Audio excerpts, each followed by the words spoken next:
உங்கள் வீட்டில் எல்லாம் கொலு வைக்கும் போது ஏன் ஸ்டெப் வைஸில் வைக்கிறோம் தெரியுமா? அந்த ஸ்டெப்ஸ் எல்லாமே ஆட் நம்பர்ஸில் இருக்கும். லைக் 3, 5, 7, 9 இந்த மாதிரி தான் போகும். இது எல்லாமே cosmic order of the universe. First few ஸ்டெப்ஸில் வந்து கடவுள், பின்ன சன்னியாசி இல்லைனா செயின்ஸை வைப்பாங்க. அப்புறம் இருக்கிற ஸ்டெப்ஸில் மனுஷன், பின்ன கிங்ஸ் இவங்களோட பொம்மையை வைப்பாங்க. கடைசி ஃபியூ ஸ்டெப்ஸில் அனிமல்ஸோடைய சிலை, வேறு என்னென்ன சிலை இருக்குமோ லைக் பிளான்ட்ஸ், இதெல்லாமே கடைசி ஃபியூ ஸ்டெப்ஸில் வரும். ஏன் இந்த ஆர்டர்லேயே வைக்கிறோன்னா, இது ஆக்சுவலாக மெட்டீரியல் லைஃப்லேருந்து ஸ்பிரிச்சுவல் லைஃபோட ஜெர்னியை மீன் பண்ணுது.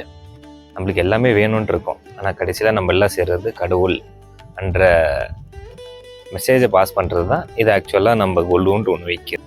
அந்த காலத்துலேருந்து இந்த காலம் வரைக்கும் கொலுவை அரேஞ்ச் பண்ணி அதுக்கப்புறம் அதுக்கு உட்காந்து புராண கதை லைக் ராமாயணா, மகாபாரதம் இது எல்லாத்தையும் படிப்பாங்க. ஏன்னா நாலேஜ் வந்து அந்த ஜென்ரேஷன்லேருந்து நெக்ஸ்ட் ஜென்ரேஷனுக்கும் பாஸ் ஆகணும். அவங்களே வச்சுட்டு இருந்தால் யூஸ் இல்லைல்ல. அதனால தான் கொலுன்ற ஒரு ட்ரெடிஷ்னல் மூலமாக நாலேஜை ஷேர் பண்ண ஆரம்பித்தாங்க. நேபர்ஸ் எல்லாரையும் வீட்டுக்கு கூப்பிட்டு கொலுவை காட்டுறது இட்ஸ் லைக் கெட் டுகெதர் மாதிரி. நம்ம அவங்கள தெரிஞ்சுக்கலாம், அவங்க நம்மளை தெரிஞ்சுக்கலாம். அது வந்து நம்ம ஸ்டேட்டஸை ரெப்ரசென்ட் பண்ணுறதுக்கு இல்லை. இங்கே பாருங்கள், நான் இவ்வளோ பெருசாக வச்சுருக்கேன், அப்படி ஒன்றும் இல்லை.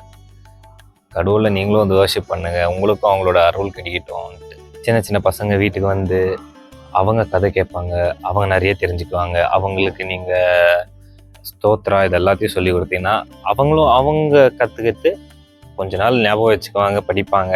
அதுக்கப்புறம் அவங்களோட பசங்களுக்கு ஷேர் பண்ணுவாங்க. இப்படியே தான் இந்த ஸ்தோத்ரா சாங்ஸ் இதெல்லாம் பாஸ் ஆன் ஆகும்.